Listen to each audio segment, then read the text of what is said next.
the drive. Tatum the finish. It is banner 18. The mission demanding is mission accomplished. What's up, everyone? This is Noa Dalzell for a special edition of You Got Boston live to react to the new Celtics schedule. At this time of year, you got to take what you can get, and this is big news. It is kind of fun to be able to just map out what next year is going to look like. I'll be on the road for a lot of these games, so on a personal level, it was fun to kind of take a look at the schedule and kind of when games will be at and everything like that. So really excited that the schedule is out. We'll share some of my observations from this year, and we'll share some of my observations from just the last couple hours of poking around and looking at the Celtics schedule and looking at other teams' schedules as well. And I'm happy to answer any questions. I'm sure people have already taken a look at the schedule and made some initial observations. I'll start off by sharing some of my initial observations. And then I also want to talk a little bit about a conversation that I had with Sam Hauser yesterday. And so yesterday, Sam Hauser was doing a meet and greet event with some fans at the North Shore Mall. And I got to catch up with him. It was the first time that I've spoken with him since the Celtics won the championship. So that was cool. And I'll share some of the insights from that conversation, as well as initial reactions and thoughts from this Celtics schedule release. So if that sounds like a plan, I'll start with some initial observations. And again, I should probably have started with an introduction, but for those of you that aren't familiar with me, my name is Noa Dalzell. I cover the Celtics for CLNS Media and for Celtics blog. And then I cover women's basketball in the WNBA for SB Nation. So appreciate all of you for tuning in to You Got Boston, and should have said all this first, but this is basically an opportunity over the summer to just talk about the offseason, talk about next year, reflect towards banner 18 and kind of the journey that took place to get here. I had my dad on the show yesterday, so check out that episode if you want to hear from him. He's a former professional basketball player that played overseas for a long time, and he shared some of his reflections on banner 18. But in any case, today is a special episode to discuss the Celtics schedule. So I will start at the top. And if anybody needs to find the Celtics schedule, if you want to just follow along, it's literally nba.com/Celtics. The Celtics official website has the schedule, and you can kind of poke through, scroll down the list. Nothing is outstanding about it because it is just the Celtics schedule, right? So there's only so much that can be different or unique about it. But there are some things that initially I observed. I saw by one metric, the Celtics actually got the fourth easiest schedule in terms of strength of schedule. So there's different formulas and different ways that gets computed. And so it's not for certain that that's actually the case. And I think, different things can be weighed, like back-to-backs, like travel. All of those things have their own individual impact on the strength of schedule. But at first glance, it appears that the Celtics got a pretty good schedule as far as just where they rank against the league average. They have 13 back-to-backs, which is 1.9 fewer than the league average. That's also a good thing. You obviously don't want back-to-backs, especially with Al Horford, knowing that Al Horford is going to be sitting out of back-to-backs. And we don't know exactly when Kristaps Porzingis is going to get back. So that always helps to just be able to have that initial extra space, that extra time. And so that was just one observation on the back-to-back front. The Celtics obviously open up on October 22nd against New York. That will be the schedule release. That will be the banner hanging ring ceremony. I'm sure the tickets to that are already insane. I was trying to buy some people tickets to that game, and I was in the queue, and I saw the price, and I said, I'll be back, and I'll maybe the prices will go down. They probably won't, but I didn't pull the trigger on this one. So that was just, initial observations. October 22nd, you start against the Knicks. The first 6 of the first 8 games are on the road. So you start off a little bit on the road. It does feel, I see here, it does feel like the Celtics always open up against the Knicks. Last year, obviously, against Madison Square Garden. I also thought that Philadelphia would be the team. I think there's just a little bit more of a rivalry, a little bit more history with Philadelphia. So I think I would have rathered Philadelphia be the opener rather than New York. Obviously, New York has the potential to be maybe the second best or one of the best teams in the Eastern Conference this year. So with that being said, it'll definitely be a fun matchup, but I would have rather see the Celtics play against more of a rival. So the 76ers, someone that they've had lots of playoff battles with in recent years. Miami would have been awesome. Even Milwaukee, I feel like at least you have more recent memories to point to. New York and Boston, there just hasn't been a whole lot. And that'll maybe change. But yeah, I thought that they could have had a better opening night game, but New York has the hype of New York and that media market and everything. So I get where it comes from too. Um, Question here about what game did I circle first? There was a lot of initial observations. I think I hate to add fuel to the fire, but I think the fact that the Warriors will be in town on November 6th, I'm really curious to see how Celtics fans respond to that, because I do think that right now there's a lot of animosity towards Steve Kerr because of the benching of Jason Tatum during the Olympics.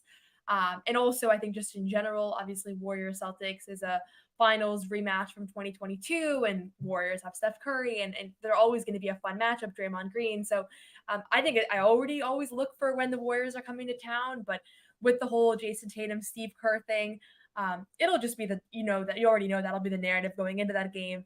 You already know when starting lineups are introduced, typically speaking, players will get booed when they're announced and the coach is kind of quiet. When they say Steve Kerr after they announce the Warriors starting lineup, I can guarantee you that it'll be very, very loud at TD Garden, just based on what I'm seeing on Twitter alone. And I'm not even saying that's warranted. And I'm sure Tatum will go over there and catch up with Steve Kerr and be friendly with him, and Celtics fans are going to freak out and boo. So that should be fun. That should be a good one. Other things that stood out to me just upon initial review is the beginning of January looks really difficult. So you have games against Minneapolis, Denver, OKC, all in a 5-day span on the road, and a road trip that also includes Houston. There's a big homestand in December. So you have the Heat, Pistons, Bucks, all from December 2nd on. Then you have the NBA Cup week in mid-December. So I don't know if people care about the NBA Cup. I don't know if people are bought into that at this point. But I'll just share my thoughts on the NBA Cup. The Celtics are in East Group C. It's a really weak group. So it's Atlanta, Chicago, Cleveland, and Washington. The only one of those teams that I think are going to be a playoff team this year is Cleveland. The only one of those teams that was a playoff team last year is Cleveland. And so they should be able to win that group and advance. And maybe they'll be in Vegas this year playing in the Cup. Maybe they won't. I don't think they're going to take it very seriously as far as like needing to win these games more than regular games. It didn't seem to me like Joe Mazzulla and the team was bought into this idea that this was really important. Although when it came down to point differential against the Bulls, I don't know if people remember, they did foul quite a bit to make sure that they would win by, I think it was 22 points. So anyways, that's Tuesday nights is going to be when that all happens. It's on, it's in December.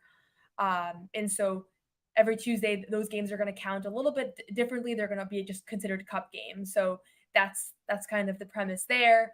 Outside of that, there wasn't like a whole lot that stood out to me about the schedule in a good or bad way. It looks like they got a pretty fair shake at things. A couple of longer road trips. The biggest road trip is in late March. You have Utah, Portland, Sacramento, Phoenix, San Antonio, Memphis in the last 10 days of March. So that's like the big road trip of the year. I feel like there's always one big March road trip. So this is the one. You also have a big homestand earlier in March. So from like February 28th to March 12th, they're home. So you get the big homestand, you get the big road trip. Those are kind of certain things you kind of know and come to expect.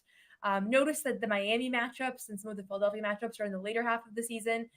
It does appear just at first glance that the beginning part of the season is a little bit easier.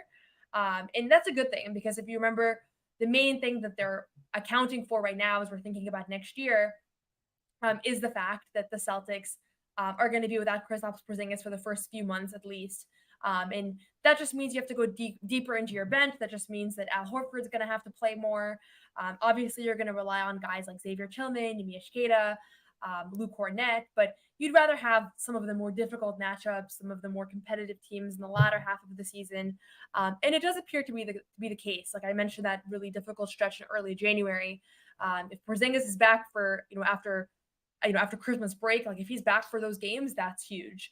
The season starts off relatively easy. You have Washington, D.C. After the Knicks game, you have Washington, D.C., Detroit, You have the Bucks at home, Indianapolis.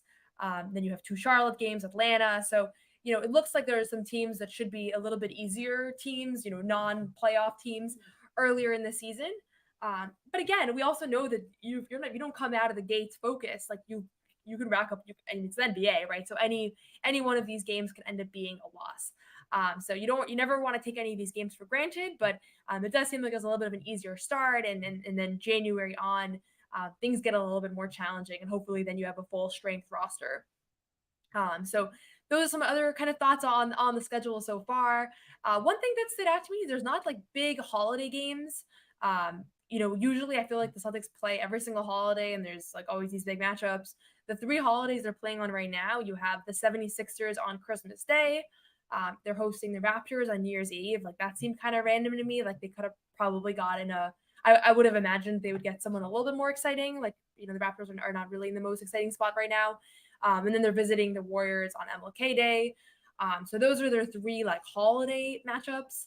And then from a national broadcast standpoint, if you're curious about that, and again, not every national game means you can't watch the game on NBC. I think sometimes people see national TV and they freak out like, oh, I don't want to hear the national broadcasters call these games. Not every game is exclusive to TNT or ESPN or whoever it is that's broadcasting. Some of them are. I don't know off the top of my head exactly how many are exclusive right now. But the Celtics have 34 national TV games, including NBA TV, which you may or may not consider national TV games. That's 3rd most in the league. It's tied for 3rd. The Lakers and the Warriors have the most. And if you're wondering why is a play-in team have the most national TV games in the league, it's the LeBron James, Steph Curry effect. And that will continue to be the case because those players have shown that they have the highest ratings of any players in the league. So they're the top 2 teams, even though they obviously weren't playoff, real playoff championship contenders last year, not even close. But if you take out NBA TV, actually the Celtics have the most national TV games. So certainly reflect the fact that just Boston is a big media market and the Celtics have been competitive for a long time, but obviously coming off of a championship, you're always going to get a little bit of a boost there. And this is certainly a team that people are interested in and people are interested in watching. So those are some of my initial thoughts on the schedule, just looking at that. I'm happy to answer any questions you might have on what particular stretches or whatnot. Again, if you want to check out the schedule for yourself and just look at it, I can actually drop a link in the chat just so you can see. But it's just nba.com/Celtics/schedule. Came out at 3:00 Eastern time today. And I think the NBA world is excited about that because from this point forward, like there's really not a whole lot of news. I don't think there's going to be a ton of offseason trade news coming up. There's nothing substantive that seems like it's in the kind of the waiting room. And so the schedule comes out. Now we have about 6 weeks before training camp and everything gets started. Yeah, that's kind of the big news of the day is that we finally are able to plan your year. And if you're somebody that likes to put everything on your calendar, you can download that directly from the Celtics website and add it to your calendar. You can print it out, whatever it is. But to me, this is just a fun time because we get to look ahead towards another season of Celtics games. And obviously coming off a championship year, this is, it's you have to be excited as a Celtics fan to see the entire roster come back and everybody be in the position to compete once again. So going through some of these questions, and then I'm going to spend a little bit of time talking about Sam Hauser later too. Question here, how do you think they handle that tough stretch of games to start 2025? I do think that they're going to have Kristaps Porzingis by then. I saw that he's posted that he's working out, he's in the gym. I know he's going to do everything he can to be back and be ready. When we caught up with Brad Stevens at Las Vegas for Summer League, he didn't have any concrete timeline, but it does seem like it's going to be well into December at the earliest. I would all but say November's off the table just from what it sounds like. Obviously, I don't actually know for certain, but I would say at the earliest he'll be back December, and it sounds like maybe January is a possibility as well. And I'm sure that even if he is back, whether that's in December or January or whatever, that he will have a very reduced load at the beginning and maybe throughout the year, honestly. I don't think that we're ever going to see Porzingis be put in a position where he's playing back-to-back games or playing really significant minutes.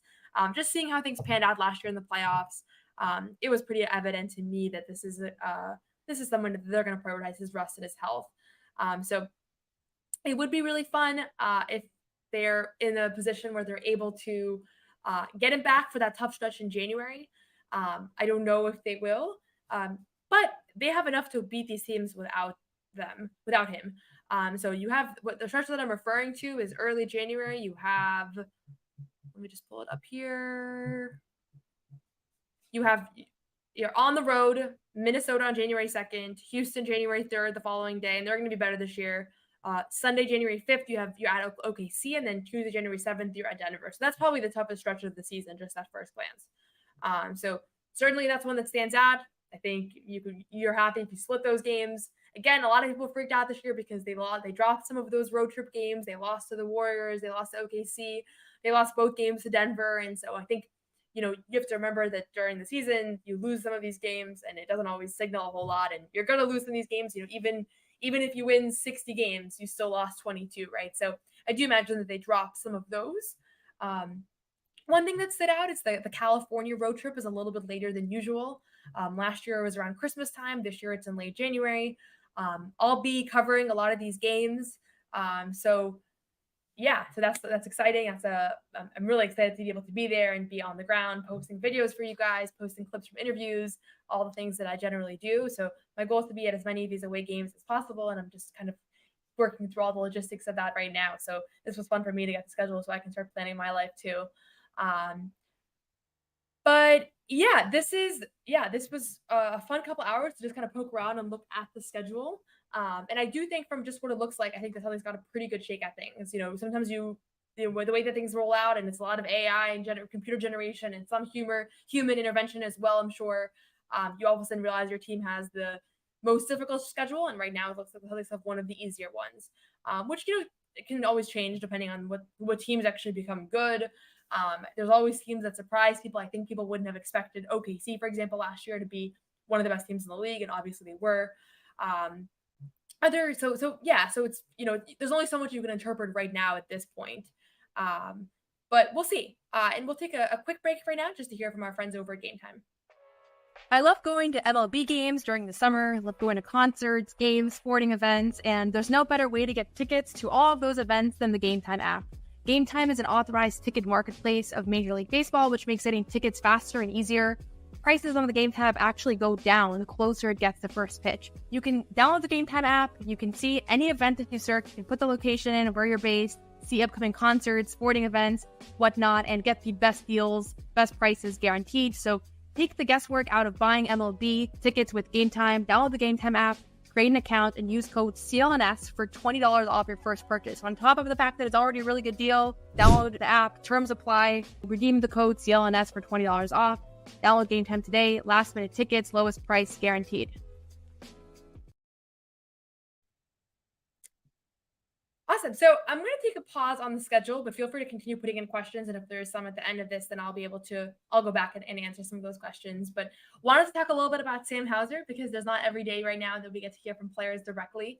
And I did get to speak with Sam yesterday at Dynasty Sports meet and greet signing with fans at the North Shore Mall in Peabody. And people drove from all over the place. I talked to some fans, really excited about the fact that they got to see him, excited fans that were wearing Sam Hauser jerseys, fans that brought in like miniature Larry O'Brien trophies, fans that had like the 2024 Celtics championship banners that I think they're trying to get all the Celtics players to sign their banners. So that was a lot of fun to just see all the gratitude that fans had towards Sam Hauser. And we talked to him after. It was myself and Justin Turpin from WEEI that were there. And we asked him like, how many fans ended up asking you about next year and winning another championship? And he said like 75% of fans asked me about a banner 19. So certainly I think it reflects where Celtics fans are at right now. And that's at this point where they want to see another championship run. And I think that's the intention. And that's where, Sam Hauser and the rest of the guys hope to go. Something else that Sam said that stood out to me is, everybody wanted to be back. He really made that clear that, talking to the other guys, everybody's really happy that everybody's back. Obviously we've talked about this a little bit on the show, and it's just been pretty widely discussed just in general. But the reality is that Sam Hauser is one of many players that signed contract extensions or re-signed with Boston this year. Obviously Derek White signed his, Jason Tatum signed a Supermax extension, and then Neemias Queta, Luke Cornett, and Xavier Tillman all re-signed on minimum deals. Luke for 1 year, Keita for 3 years and Xavier Tillman for 2 years. So to bring everybody back, I didn't anticipate that was going to be possible. I know for certain that some of those guys got more money from other teams. So the fact that they chose to come back reflects on just how much this team wants to get an opportunity to run it back and win all together again. And Sam talked about how happy he was that they all were able to be in that position, how grateful he was for the front office. Obviously, he signed a pretty good deal, 4 years, $45 million. You can't complain if you're him and you kind of got that opportunity. After a really good playoff run where he hit 11 threes in the NBA Finals and was a really key piece down the stretch. So that was cool just to be able to hear how he's been enjoying his summer. Payton Pritchard got married this past weekend. There were a lot of Celtics players there. He was there. The Larry O'Brien trophy was there. Even former Celtics like Lamar Stevens was there. O'Shea Brissett and Svi Mihajlovic, who I think are the two guys that are not going to be back from last year's team. Svi Mihajlovic is officially signed with Utah. He was signed a 4-year, $15 million deal, whereas O'Shea Brissett is still a free agent. So there's a small possibility that he takes that last spot. I don't anticipate that he'll take that last spot, but it is a possibility. So yeah, so Sam talked about how excited and grateful he was for that. He also talked about how the fact that the Celtics believed in him early on and what it means to be able to stay with one team for a long stretch of time, considering the fact that they were the ones that when he was undrafted, signed him to that two-way. He was wearing a Maine Celtics shirt. So that was cool. I think he likes wearing that shirt. It kind of pays homage to his roots and with this organization, in Portland. And obviously he was a great G League player. But to go from a great G League player in 2021 to now being a key piece of a finals championship team in 2024 is still a pretty sweet turnaround. So we chatted with him about that. I'm trying to think if there's anything else that I need to cover from that conversation. But just generally speaking, he seemed to be in really good spirits. He didn't want to get into the details of what the Larry O'Brien trophy might have experienced at Payton Pritchard's wedding. I think that we've already heard, if you've heard, Wick has done an interview about how when Joe Mazzulla had the trophy for a few days, it came back all dented. I don't know the condition of the trophy right now, but it is pretty cool that Pritchard got to have his trophy on the Cape for his wedding, because I remember during the finals when the players were at all their different stations on the court on media availability days, one of the questions that Pritchard was asked was, do you want to get the trophy for your wedding? And it was before game one. And so he was like, I don't even want to think about that right now, but like that would be really cool. And so the fact that panned out and the Celtics won the championship when he was able to bring the Larry O'Brien trophy to his wedding is pretty cool. And so that was kind of a full circle moment. But just in general, yeah, he seemed really happy that everybody was locked in. It really was kind of a unique offseason in the sense that it's super unusual to be able to bring back everybody and run it back with the literal exact same roster. I mean, the only difference right now is that you have Baylor Shireman in Svi Mihajlovic's place. And maybe that 15th roster spot becomes a big, maybe O'Shea Brissett comes back, maybe they leave it open. I think that's probably the most likely scenario. So with that, going to just a quick message from our friends over at Prize Picks. And then in the meantime, feel free to continue putting in any questions you might have on the Celtics offseason, on my conversation with Sam Hauser, or on the Celtics schedule, any of those things. And then we'll wrap it up shortly after that. So Prize Picks is America's #1 daily fantasy sports app with over 5 million active members. Prize Picks is the easiest and most exciting way to play daily fantasy sports. Unlike other fantasy sports apps, Prize Picks is just you against the numbers. So all you do is pick more or less on 2 to 6 player stat projections and watch the winnings roll in. Get in on the daily action with your friends and become part of the Prize Picks community today. And you can now win up to 100 times your money on Prize Picks with as little as 4 correct picks. You can turn $10 into $1,000. So sign up today and get $50 instantly when you play $5. You don't even need to win to receive the $50 bonus. It's guaranteed. Super fun. You can pick from a variety of players. Right now, NFL season beginning, so you can pick from that. So all you have to do is download the Prize Picks app today. Use code CLNS for a first deposit match up to $100. That's code CLNS on Prize Picks for a deposit matchup up to $100. Prize Picks, run your game. Okay, so just gonna answer a last couple of questions here, and then we'll wrap things up, and then I'll be have another episode for you guys this weekend, where we'll probably do some more championship reflections. I'll take this moment to just say, if you're enjoying this show, the best way to support is to just make sure to subscribe on all platforms, send it to your friends, like, comment, share, leave a review on Spotify, Apple, whatever it is. Subscribe to the channel itself. It's You Got Boston. If you're watching this on Twitter or on CLNS, you can also subscribe directly to the You Got Boston YouTube channel. And obviously we're going to have a lot more to talk about near training camp. I'll be having a new episode out every single day of training camp, after games, practices, and all that. So join now while I'm just home and we're just reflecting on the season and talking about the year ahead. And then we'll have lots of live game time coverage during the year. So thoroughly appreciate all of your support and appreciate people for tuning in. And yeah, so I'll just do a couple last quick questions here before we wrap up. Yeah, it was cool to see a lot of the Stay Ready crew at Pritchard's wedding. I didn't even know that Blake Griffin was like whatever you have to be qualified to be an officiant. So the fact that he was able to do that, and it sounds like he was cracking some jokes, but it was kind of a full, a cool full circle moment to be able to see him. And he's obviously back. You've got guys that were traded mid-season, like Lamar Stevens is back. And then a lot of obviously current players, Jaylen Brown, Mishkeda, Svi, I guess, not a current player, Sam Hauser, probably others as well. And so, yeah, so that was pretty cool. And then obviously some of the USA guys were not able to be there. Jason Tatum, Jaylen Brown, Jason Tatum, Drew Holiday, Derek White. So he didn't get the full group, but I'm sure they'll get plenty of other opportunities to celebrate. And yeah. And then as far as I see a question here about Sam Hauser and participating in the 3-point contest, didn't ask him about that yesterday. I can definitely ask him about that in training camp if that's something that people are interested in. One of the things that I've noticed about training camp about 3-point contest is just that it doesn't end up being like the sharpshooters that end up having that position, like the bench player sharpshooters. I feel like they like to have bigger names.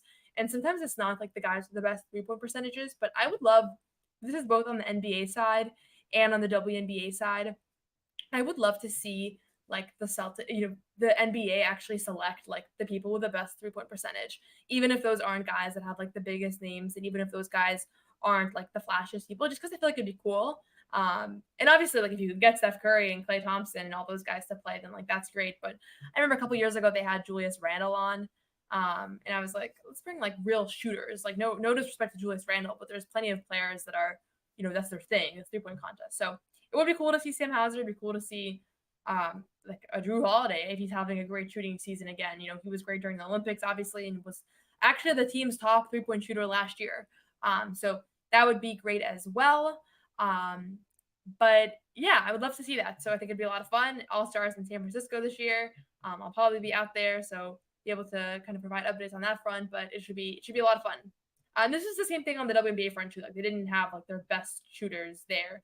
And I think part of the tough thing is that like you have to have buy-in from the players themselves, obviously. Like not everybody wants to do that. It was a whole controversy that Caitlin Clark and Sabrina Ionescu weren't in the 3-point contest. So you have to make sure the players themselves actually want to do it. But I'm sure someone like Sam Hauser would love that opportunity. So yeah, I see someone here said they saw me in Summer League. I love when people come and say hi to me. So if you ever see me like during like the Celtics championship parade and some of the events around it, a lot of people came up to me, I think because there was so many diehard Celtics fans at signings and things. So it's always fun. So always feel free to come say hi. I very much appreciate it. Yeah, I do think Drew Holiday would be great in the corners, though it is kind of tough. Sometimes I feel like with 3-point contests, really good shooters, it's just a little bit different to go from being a really good shooter to being a shooter at a 3-point contest. Like it's just a little bit of a different dynamic. You're shooting off the rack. You have to practice for it. So it doesn't always translate perfectly. If you have more of like a jump shot, sometimes that can be disrupted.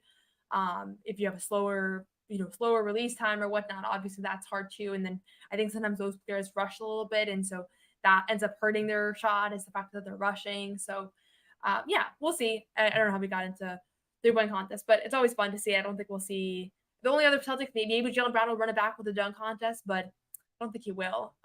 He says that he might, but I don't think that necessarily he will. Question here about Tatum's shooting slump. I think you have to think about it as a standalone thing. Like he's obviously was a really good player throughout this postseason and also wasn't shooting well. And the fact that he's able to be so effective still, despite not shooting well, is a great sign for how well-rounded of a player he's become. But you want to see him emerge out of that slump. But I think it's going to take like some high volume shooting games. He's going to need to see the ball go through the hoop, but that's going to include free throws, layups, some easy ones, and then some rhythm shots, getting to his spot. And he might have to have some bad shooting games early on. But I do think that he'll work through it. And I did not think that he was going to work through during the Olympics because the Olympics is just not a time to work through shooting slumps when you have such limited shots, such limited touches, and then obviously for him, limited minutes as well. So I wouldn't say I'm concerned. I will say that if we're seeing by November, if he's had for the first couple of weeks of the season, he's still not finding his rhythm, then I think you have to look at this as like a broader trend and not just a slump. If you guys know me at all, I always think that people overreact a little bit to shooting slumps. Like I think, as a shooter, you have to just know that it comes and goes, and the great shooters have very minimal slumps, but even the shooters like Steph Curry, I mean, up until the 2 final Olympic games, he struggled a lot too. So it is kind of tough to just see, to just recognize the fact that like sometimes you just don't have it, and you just have to kind of get out of your own head. And with Jason Tatum, like I do think that he's in maybe a little bit more of a slump than a regular slump, just because it did kind of extend throughout the postseason. He was, I believe, 28% from 3 for the entire playoff run, so that's pretty severe. Obviously didn't hit jumpers during the Olympic run, but I also would not be surprised at all if he comes out next year and he's shooting really well. So really curious to see how that'll look, because obviously I think that the Olympic was a tough personal experience for him, just with his fluctuating role, how much he was in the media, how much he was in the limelight, all of that. So I hope that he's able to come out of the gates firing, and that he's able to kind of showcase the fact that this is not a real change in his shot. His shot does look a little awkward, but I think more than anything, it's confidence. And I'm sure that he's going to spend some time between now and November workshopping any small issues, any small changes that there might be that he needs to fix. So if there are no other questions, I'm going to wrap it up here and just thank you all for joining. And feel free to DM me if you have any other questions about the schedule. Otherwise, I'm excited that it's out. I'm excited that this is real, and that we have a championship run that's going to begin again next year. So in just a couple of weeks, we're going to be talking about, preseason. Celtics begin preseason in Abu Dhabi. So that's exciting. I will not be going to Abu Dhabi, but, that'll be fun with 2 games against Denver in the preseason. When that first came out, I was certain that was going to be a finals repeat. And then obviously, the Nuggets did not make the finals. But yeah, thanks so much everybody for tuning in. Appreciate it. Have a great rest of your week, a great evening. WNBA play resumes tonight. So if you're really missing basketball and you're open to tuning into the WNBA, I promise you, it's super fun. So you will enjoy it. So games starting tonight. So feel free to enjoy those as you await the NBA season to continue. I cover the WNBA full time as well. So I'll be tuning into those games and enjoying those matchups. And I will see you all soon. Thanks so much.